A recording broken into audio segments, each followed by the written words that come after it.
Traffic ಇದ್ರೆ ನಿಜಕ್ಕೂ ಅಭಿವೃದ್ಧಿ ಸಂಕೇತನ ಅನ್ನೋ ಪ್ರಶ್ನೆಯನ್ನ ಇವತ್ತು ನಾವು ಕೇಳಬೇಕಾಗತ್ತೆ. ಯಾಕಂತಂದ್ರೆ ಇದನ್ನ ನಾವ್ಯಾರೋ ಹೇಳಿರೋದಲ್ಲ, ಸಾಮಾನ್ಯ ಜನ ಹೇಳಿರೋದಲ್ಲ, ಮಾನ್ಯ ಸಚಿವರಿಂದ ಬಾಯಿಂದ ಬಂದಂತಹ ಮಾತು. ಆಮೇಲೆ ಹೇಳಿರ್ಬೋದು ಹೌದು ನಾವು ಇದು ಸಮಸ್ಯೆನ ಬಗೆಹರಿಸಬೇಕು ಅಂತ. ಬಟ್ ಆದರೆ ಆ ಒಂದು ಮಾತಿದೆಯಲ್ಲ, ಬಹಳಷ್ಟು ಬೆಂಗಳೂರಿನ ಜನತೆಗೆ ಕಿರಿಕಿರಿ ಆಗ್ತಾ ಇದೆ. ಏನು ಹಿಂಗೆ ಅಂದ್ಬಿಟ್ರಲ್ಲ, ಹೆಂಗೆ ಇದು ಈ ಥರನ? ಗುಂಡಿ ಇದ್ದರೆ ಅಭಿವೃದ್ಧಿನ, ಟ್ರಾಫಿಕ್ ಇದ್ದರೆ ಅಭಿವೃದ್ಧಿನ ಅಂತ ಆಗ್ಬಿಡುತ್ತಾ? ಮುಂದಿನ ದಿನಗಳಲ್ಲಿ ಸಮಸ್ಯೆಗಳಿದ್ರೇ ಅಭಿವೃದ್ಧಿನ ಅಂತ ಆಗ್ಬಿಡುತ್ತಾ ಅನ್ನುವಂಥ ಮುಂದಿನ ದಿನಗಳಲ್ಲಿ ಇವೆಲ್ಲವೂ ಕೂಡ ಬರುತ್ತೆ. ಅಂದರೆ ಇವರು ಇವತ್ತು ಹೇಳದೇ ಇರ್ಬೋದು. ಸೊ ಅಂದರೆ ಸಮಸ್ಯೆಗಳು ಉಲ್ಬಣ ಆದಂತೆ ಶಿವಕುಮಾರ್ ಅವರೇ ಹೆಚ್ಚು ಹೆಚ್ಚು ಸಮಸ್ಯೆಗಳು ಬರ್ತಾ ಇದೆ ಅಂತಂದರೆ ನಾವು ಹೆಚ್ಚು ಹೆಚ್ಚು ಉದ್ಧಾರ ಆಗ್ತಾ ಇದ್ದೀವಿ ಅಂತಾನ ಅನ್ನೋದು. ಅಂದರೆ ಸಮಸ್ಯೆ ಬಗೆಹರಿಸೋದಕ್ಕೆ ಇಂತಲೂ ಕೂಡ ಒಂದು ಕುಂಟು ನೆಪ ಹೇಳ್ಬಿಡ್ಬೋದಲ್ಲ. ಅವ್ರ ಮೈಂಡ್ ಸೆಟ್ ಆ ಥರ ಇದೆ. ಅವ್ರ ಮೈಂಡ್ ಸೆಟ್ ಯಾವ ಥರ ಇದೆ ಅಂದರೆ, ಟ್ರಾಫಿಕ್ ಜಾಸ್ತಿ ಆಗ್ತಾ ಇದ್ರೆ ಅಭಿವೃದ್ಧಿ ಆಗುತ್ತೆ, ಅಭಿವೃದ್ಧಿ ಆದರೆ ಹಣಕಾಸು ಬೇಗ ಬರುತ್ತೆ. ಹಣಕಾಸು ಎಲ್ಲೋಗುತ್ತೆ ಅನ್ನೋದು ಯಾರು ಅಕೌಂಟಬಿಲಿಟಿ ಇಲ್ಲ. ನಾನು ಅದನ್ನೇ ಶಿವಕುಮಾರ್ ಸರ್ ಕೇಳಿದ್ದು. ನೋಡಿ, ಬೆಂಗಳೂರಿನಲ್ಲಿ 1.2 ಕೋಟಿಗೂ ಹೆಚ್ಚು ವಾಹನಗಳಿದೆ, ಆಯ್ತಾ?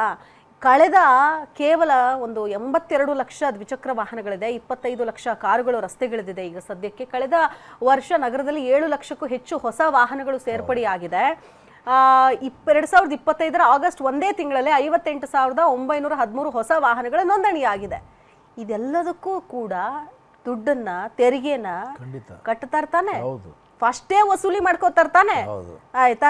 ಈ ದುಡ್ಡು ಎಲ್ಲಿಗೆ ಹೋಗ್ತಾ ಇದೆ? ಇದ್ರ ಅಂಕಿ ಅಂಶ ಬಿಡ್ತಾ ಇಲ್ವೇ? ನೋಡಿ, 1 ವರ್ಷಕ್ಕೆ ವಾಹನಗಳ ತೆರಿಗೆಯಿಂದ ಬಂದ ದುಡ್ಡು ಇಷ್ಟನ್ನ ನಾವು ಎಷ್ಟು ಖರ್ಚು ಮಾಡಿದ್ವಿ, ಎಷ್ಟು ಗುಂಡಿ ಮುಚ್ಚಿದ್ವಿ, ಎಷ್ಟು ರಸ್ತೆ ಮಾಡಿದ್ವಿ, ಎಷ್ಟು ಇನ್ಫ್ರಾಸ್ಟ್ರಕ್ಚರ್ ಮಾಡಿದ್ವಿ ಅಂತ ಯಾರು ಒಬ್ಬರಾದ್ರೂ ಬಿಟ್ಬಿಡ್ಲಿ? ಹಂಗಾದ್ರೆ ವಾಹನಗಳದೇ ಅಂತಲ್ಲ, ಈವನ್ ಟ್ಯಾಕ್ಸ್ ಜಾಸ್ತಿ ಮಾಡಿದ್ರು, ಸ್ಟ್ಯಾಂಪ್ ಡ್ಯೂಟಿ ಜಾಸ್ತಿ ಮಾಡಿದ್ರು, ಹಾಲಿನ ದರ ಜಾಸ್ತಿ ಮಾಡಿದ್ರು, ಎಲೆಕ್ಟ್ರಿಸಿಟಿ ಜಾಸ್ತಿ ಮಾಡಿದ್ರು. ಯಾವುದ್ರಲ್ಲಿ ಅಕೌಂಟಬಿಲಿಟಿ ಇದೆ ನಿಮಗೆ? ಎಲ್ಲೂ ಕೂಡ ಅಕೌಂಟಬಿಲಿಟಿ ಇಲ್ಲ. ಲೆಕ್ಕ ಕೇಳಿದ್ರೆ ಲೆಕ್ಕ ಸಿಗೋದೇ ಇಲ್ಲ. ಲೆಕ್ಕ ಕೊಡ್ತಾರಂತೆ ನಮ್ಮ ನಟರಾಜ್ ಗೌಡ್ರು. ಹೇಳಿ ಸರ್. ಈಗ ಬೆಂಗಳೂರು ಇಷ್ಟು ದೊಡ್ಡದಾಗಿರಬೇಕಾದ್ರೆ ಬೆಂಗಳೂರಿಗೆ ಬಜೆಟ್ ಇವಾಗ 19,000 ಕೋಟಿ ರೂಪಾಯಿ ಏನು ಬಜೆಟ್ ಮಾಡಿದಾರಲ್ಲ, ಸಾಕಾಗ್ತದೆ ಬೆಂಗಳೂರಿಗೆ? ಖಂಡಿತ ಸಾಕಾಗೋದಿಲ್ಲ, ಖಂಡಿತ ಸಾಕಾಗೋದಿಲ್ಲ. ಮೂಲಭೂತ ಸೌಕರ್ಯ ಕೊಡಲಿಕ್ಕೆ ಈ ಬೆಂಗಳೂರಿಗೆ ವಿಶೇಷವಾಗಿ ಇಲ್ಲಿಂದ ಇಡೀ ದೇಶಕ್ಕೆ ನಂಬರ್ 1 ತೆರಿಗೆನಲ್ಲಿ, GST ನಂಬರ್ 1, ಇನ್ಕಮ್ ಟ್ಯಾಕ್ಸಲ್ಲಿ ನಂಬರ್ 1, ಕಾರ್ಪೊರೇಟ್ ಟ್ಯಾಕ್ಸಲ್ಲಿ ನಂಬರ್ 1, ನೀವು ವುಮೆನ್ ಎಂಟರ್ಪ್ರಿನರ್ಶಿಪ್ಪಲ್ಲಿ number 1 Bengaluru, job creation number 1 Bengaluru. ಇಷ್ಟೆಲ್ಲ ಇದ್ದರೂ ಕೂಡ ಜನಸಂಖ್ಯೆ ಜಾಸ್ತಿ ಆಗ್ತಾ ಇದೆ ಹೊರತು ವಿಶೇಷವಾಗಿ ಬೆಂಗಳೂರಿಗೆ ಯೋಜನೆಗಳನ್ನು ಮುಂಚೆನೇನು ಪ್ಲ್ಯಾನ್ಡ್ ಏನಲ್ವಲ್ಲ. ಇದು ಈಗ ಆಗ್ತಾ ಇರ್ತಕ್ಕಂಥ ಎಕ್ಸ್ಪ್ಯಾನ್ಷನ್ನು ಪ್ಲ್ಯಾನ್ಡ್ ಏನಲ್ಲ. ಏನೋ ಮಲ್ಲೇಶ್ವರಂ ಬಸವನಗುಡಿಲಿ ಪ್ಲ್ಯಾನ್ ಮಾಡಿರಲ್ಲ ಮಹಾರಾಜರ ಕಾಲದಲ್ಲಿ, ಆ ರೀತಿ ಏನು ಪ್ಲ್ಯಾನ್ಡ್ ಏನಲ್ಲ. ಇದು ಇದ್ದಿದ್ದೇ ಸೀಮಿತವಾದ ಜನಕ್ಕೆ. ಆದರೆ ಈಗ ಇಂಡಸ್ಟ್ರಿ ಕಾರಿಡಾರ್ಗಳು ಜಾಸ್ತಿ ಆಗ್ತಾರೆ. ಬೆಂಗಳೂರು ಸಬರ್ಬನ್ ಎಲ್ಲ ಕಡೆನೂ ಇಂಡಸ್ಟ್ರಿ ಆಗ್ತಾರೆ. Devanahalli industry, Doddaballapur industry, Nelamangala full industry ಆಗಿರೋದ್ರಿಂದ ಜನ ಇಲ್ಲಿ ವಾಸ ಮಾಡಿ ಅಲ್ಲಿ ಕೆಲಸ ಮಾಡೋಕ್ಕೆ ಹೋಗೋದು ಆ ಥರ ಆಗ್ತಾ ಇದೆ. ಇದೆಲ್ಲ ಒಂದು ಒಂದು ಒಂದು ವಿಷಯ ವೈಜ್ಞಾನಿಕವಾಗಿ ಎಲ್ಲಿ ಸ್ಯಾಟಲೈಟ್ ಟೌನ್ಗಳು ಮಾಡಬೇಕು, ಎಲ್ಲಿ ರೆಸಿಡೆನ್ಷಿಯಲ್ ಏರಿಯಾಗಳು ಮಾಡಬೇಕು, ಯಾರ ಉದ್ಯೋಗ ಮಾಡುವಂಥವನು ತಮ್ಮ ಕಂಪನಿಯ ಪಕ್ಕದಲ್ಲೇ ಆದಷ್ಟು ಹತ್ರದಲ್ಲಿ ಮನೆ ಇರೋ ಥರ ನೋಡ್ಕೊಬೇಕು. ಆ ಥರದ್ದೆಲ್ಲ ಬಹಳ ವೈಜ್ಞಾನಿಕವಾಗಿ ಎಲ್ಲರೂ ಮಾಡಬೇಕಾಗಿದೆ. ಆದರೂ ಕೂಡ ಸರ್ಕಾರ ಈಗ ಕಳೆದ 2.5 ವರ್ಷಗಳಲ್ಲಿ ಟೈರ್ 2 ಸಿಟೀಸ್ ಗಳನ್ನ ಇಂಪ್ರೂವ್ ಮಾಡಿದ್ರೆ ಈ ತರ ಸಮಸ್ಯೆಗಳು ಬರ್ತಾನೆ ಇರಲಿಲ್ಲ. ಅದು ಎಲ್ಲರಿಗೂ ಬೆಂಗಳೂರೇ ಬೇಕು, ಎಲ್ಲಾ ರಾಜಕಾರಣಿಗಳಿಗೂ ಬೆಂಗಳೂರೇ ಬೇಕು, ಎಲ್ಲಾ ರಾಜಕಾರಣಿಗಳ ಮನೆಗಳು ಕೂಡ ಬೆಂಗಳೂರಲ್ಲೇ ಇದಾವೆ, ಎಲ್ಲಾ MLA ಗಳ ಮನೆಗಳು ಕೂಡ ಬೆಂಗಳೂರಲ್ಲೇ ಇದೆ. ಯಾಕೆ ಅವ್ರವ್ರ ಮನೆಗಳು ಬೆಂಗಳೂರಲ್ಲಿ ಮನೆ ತಗೊಳ್ತಿದಾರಪ್ಪ? ನೀವ್ ಹೇಳೋ ಮಾತಿಗೆ ಬಂದ್ಬಿಡೋಣ, ಎಲ್ಲಾರ್ಗೂ ಬೆಂಗಳೂರು ಬೇಕು, ಎಲ್ಲಾರು ಬೆಂಗಳೂರಿಗೆ ಬರ್ತಾರೆ ಅಂತ ನೀವ್ ಹೇಳ್ತಿರಲ್ಲ. ಆಯ್ತು, MLA ಗಳು ಎಷ್ಟು ಜನ MLA ಗಳು ಬೆಂಗಳೂರಲ್ಲಿ ಮನೆ ಖರೀದಿ ಮಾಡಿದ್ದಾರೆ? ಅವ್ರವ್ರ ಕ್ಷೇತ್ರಕ್ಕೆ ಹೋಗಿ ಇರೋ ಬಿಟ್ಟು ಅವ್ರಿಗೆ ಬೆಂಗಳೂರಲ್ಲಿ ಮನೆ ಯಾಕೆ ಬೇಕು? ಎಲ್ಲೆಲ್ಲ ಎಷ್ಟು ಸಚಿವರುಗಳು ಎಷ್ಟೆಷ್ಟು ಮನೆಗಳು ಬೆಂಗಳೂರಲ್ಲಿ ಇದೆ, ಎಷ್ಟೆಷ್ಟು ಅಪಾರ್ಟ್ಮೆಂಟ್ ಗಳಿದೆ, ಅವ್ರಿಗೆ ಯಾಕೆ ಬೆಂಗಳೂರಲ್ಲಿ ಮನೆಗಳು ಬೇಕು, ಯಾಕೆ ಫ್ಲಾಟ್ ಗಳು ಬೇಕು? ಈ ಪ್ರಶ್ನೆ ನಾನು ಸಾಮಾನ್ಯ ಜನ ಆಗಿ ಕೇಳ್ಬೋದಾ ನಟರಾಜ್ ಗೌಡ್ರೆ? ಇದಕ್ಕೆ ಏನು ಉತ್ತರ ಕೊಡ್ತೀರಿ? Including all parties. ನಾನು ಹೇಳ್ಬೋದು,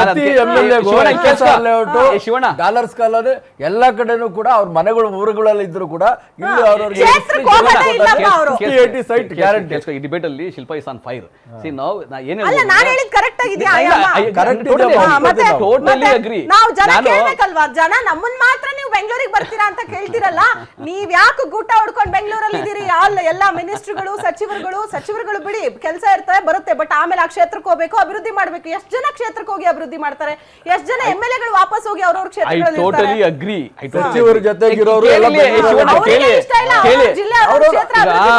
ಈಗ ಕಿತ್ತೂರು ಕರ್ನಾಟಕದ ಶಾಸಕರು ಅವ್ರಿಗೆ ಇಲ್ಲಿ ಕ್ವಾರ್ಟರ್ಸ್ ಕೊಡ್ತಾರೆ, ಶಾಸಕರಿಗೆ LH ಅಲ್ಲಿ ಒಂದು ಕೊಡ್ತಾರೆ. ಆದಾಗ್ಯೂ ಕೂಡ ತಮ್ದೊಂದು ಮನೆ ಅದೇ ಇಟ್ಕೊಳ್ಳೋದು. ಹೇಳ್ತಾರೆ ಅದು ನಾನೇನ್ ಗೊತ್ತಾ, ಬೆಂಗಳೂರಿನಲ್ಲಿ ಎಲ್ಲಿ? ಪ್ರೀತಿ ಕೇಳಿ, ಐಷಾರಾಮಿ ಬೆಂಗಳೂರು brand ಏರಿಯಾದಲ್ಲೇ ಬೆಂಗಳೂರು. ಬೇಕು ಎಲ್ಲರಿಗೂ ಈಗ ಮನೆ. ಶಿಲ್ಪಾರೆ, ಡಾಲರ್ಸ್ ಕಾಲೋನಿ ಬೇಕು. ಬೆಂಗಳೂರಿನಲ್ಲಿ ಯಾರು ಪ್ರೀತಿ ಮನೆ ನಾನು ಮಾಡ್ತಾರೆ? ಅದನ್ನ ಡಿಪೆಂಡ್ ಬೇಕು. ಮಾಡಲ್ಲ ನೋಡಿ, ಯಾರು ಎಲ್ಲಿ ಬೇಕಾದ್ರೂ ಜನ ಮನೆ ತಗೋಬಹುದು, ಅಲ್ಲ, ನಾವು ಅದನ್ನ ಡಿಪೆಂಡ್ ಮಾಡಲ್ಲ. ಅಷ್ಟೇ, ಆದಾಗ್ಯೂ ಕೂಡ exactly. ಆದಾಗ್ಯೂ ಕೂಡ ಬೆಂಗಳೂರು ಮೇಲೆ ಜನಕ್ಕೆ ಜಾಸ್ತಿ ಪ್ರೀತಿ, ಬ್ರಾಂಡ್ ಬೆಂಗಳೂರು ಮೇಲೆ ಜನತೆ ಎಲ್ಲಾ ಕಡೆ ಇಡೀ ದೇಶದ ರೀ. ನೀವು ಅಲ್ಲಿ ಯಾರೋ ದೆಹಲಿನಲ್ಲಿ ಯಾರೋ ಇಂಡಸ್ಟ್ರಿಯಲಿಸ್ಟ್ ಇದ್ದಾನೆ, ಅವ್ನು ಬೆಂಗಳೂರಲ್ಲಿ ಒಂದು ಮನೆ ಇಟ್ಕೊಂಡಿದ್ದಾನೆ, ನನಗೆ ಹೇಳ್ತಾನೆ ಅದು ಬೀಗ ಹಾಕಿದೆ ಹೋಗ್ಬೇಕಾರೆ ಯಾವಾಗ ಮಾಡಿರ್ತಾನೆ ಹೋಗಿರ್ತಾನೆ. ರಾಜಕಾರಣಿಗಳು ಅವರ ಕ್ಷೇತ್ರದಲ್ಲಿ ಅಭಿವೃದ್ಧಿ ಅದಕ್ಕಿಂತ ನಾನು ಹೇಳೋದು ನಾನು ದಯವಿಟ್ಟು ಬೆಂಗಳೂರಿಗೆ ಬರಬೇಡಿ ಅಂತ ಹೇಳಕ್ಕಾಗಲ್ಲ, ಹೇಳ್ಬಾರ್ದು. ಆಯ್ತಾ, ಫಸ್ಟ್ ನೀವು ಪೊಲಿಟಿಷಿಯನ್ಸ್ ಬರೋದು ಬಿಡಿ, ಆವಾಗ ಜನನೂ ಬರೋದು ಬಿಡ್ತಾರೆ ಅಂತ ನಾನು ಹೇಳ್ಬೇಕಾಗುತ್ತೆ. ಆಯ್ತು, ಸಮಸ್ಯೆ ಪರಿಹಾರ ಹೇಳಿ. ನಾನು ಹೇಳ್ತೀನಿ, ಈ ಸಮಸ್ಯೆಗೆ ಪರಿಹಾರಕ್ಕೇನೆ ಈಗ ಕಳೆದ 2.5 ವರ್ಷಗಳಿಂದ ಸರ್ಕಾರ ಏನು ಪ್ಲಾನ್ ಮಾಡಿದೆ, ಒಂದು ಮೆಟ್ರೋ ವಿಸ್ತಾರ ಮಾಡಬೇಕು, ಅಗಲೀಕರಣ ಮಾಡಬೇಕು, ಜಾಸ್ತಿ ಮಾಡಬೇಕು. ಎರಡನೇದು ಈ ಪೆರಿಪೆರಲ್ ರಿಂಗ್ ರಸ್ತೆ ಮಾಡಬೇಕು. ಆಮೇಲೆ ಈ ಹೆಬ್ಬಾಳ್ ಜಂಕ್ಷನಿಂದ ಮತ್ತು ಏನು ಸಿಲ್ಕ್ ಜಂಕ್ಷನ್ವರೆಗೂ ಅಲ್ಲೊಂದೇನು ರಸ್ತೆ ಮಾಡ್ತಾ ಇದ್ದಾರೆ ಅದನ್ನು ಇಂಪ್ರೂವ್ ಮಾಡಬೇಕು. ಮತ್ತು ಈ ಫ್ಲೈಓವರ್ಗಳು ಎಲ್ಲೆಲ್ಲಿ ಹೆಚ್ಚಿಗೆ ಜಾಸ್ತಿ ಮಾಡ್ಲಿಕ್ಕೆ ಸಾಧ್ಯ ಆಗುತ್ತೆ, ಅಂಡರ್ ಪಾಸ್ಗಳು ಎಲ್ಲಿ ಜಾಸ್ತಿ ಮಾಡ್ಲಿಕ್ಕೆ ಸಾಧ್ಯ ಆಗುತ್ತೆ ಅದು ಮಾಡಬೇಕು. ನೀರೆಲ್ಲೂ ನಿಲ್ದಂಗೆ ಮಳೆ ಬಂದಾಗ ಕಳೆದ ಸರ್ಕಾರ ಬಂದಾಗ ಕಳೆದ ವರ್ಷ ಸುಮಾರು 160 ಪಾಯಿಂಟ್ಗಳನ್ನು ಗುರುತಿಸಿದ್ರು, ಎಲ್ಲೆಲ್ಲಿ ಮಳೆ ನೀರು ನಿಲ್ತದೆ, ನಿಲ್ದಂಗೆ ಏನು ಮಾಡಬೇಕು ಅಂತೇಳಿ ಸುಮಾರು ಆಲ್ಮೋಸ್ಟ್ 100-110 ಪಾಯಿಂಟ್ಗಳಲ್ಲಿ ನೀರು ನಿಲ್ದಂಗೆ ಮಾಡೋಕ್ಕೆ ಭಾಳ ಕೆಲಸ ಮಾಡಿದ್ರು BBMP ಅವರು. ಅದಕ್ಕೆ ಅವರು ಶ್ಲಾಘನೆ ಮಾಡಬೇಕು. ಆದರೆ ಇನ್ನೂ ಜಾಸ್ತಿ ಏನು ಗೊತ್ತಾ, ಇವಾಗ ಗುಂಡಿಗಳು ಬೀಳ್ತಾ ಇರತಕ್ಕಂಥದ್ದು, ಕಳಪೆ ಕಾಮಗಾರಿಗಳು ಇಲ್ಲಿವರೆಗೆ ಏನಾಗಿದ್ದಾವೆ ಅದನ್ನ ತಡೆದು ಮುಂದಕ್ಕೆ ಇವತ್ತಿಂದ ಕೆಲಸಗಳು ಬಕಾಸುರನ ಹೊಟ್ಟೆಗೆ ಅರೆಕಾಸಿನ ಮಜ್ಜಿಗೆ ಅಂತ ಬಜೆಟ್ ಕೊರತೆ ರಾಜ್ಯಕ್ಕೆ BBMPಗೆ ಈಗ ಬೆಂಗಳೂರಿಗೆ ಬಜೆಟ್ ಕೊರತೆ ಇದೆ. ಈ ಬಜೆಟ್ ಅಲ್ಲಿ ನಮಗೆ ಸರ್ಕಾರ ನಡೆಸಕ್ ಆಗಲ್ಲ, ನಮಗೆ ಅಭಿವೃದ್ಧಿ ಮಾಡಕ್ ಆಗಲ್ಲ, ರಾಜ್ಯದ ಜನತೆ ನೀವೇ ಹೊಣೆ, ಇದಕ್ಕೆ ನೀವು ಕೂಡ ತೆರಿಗೆ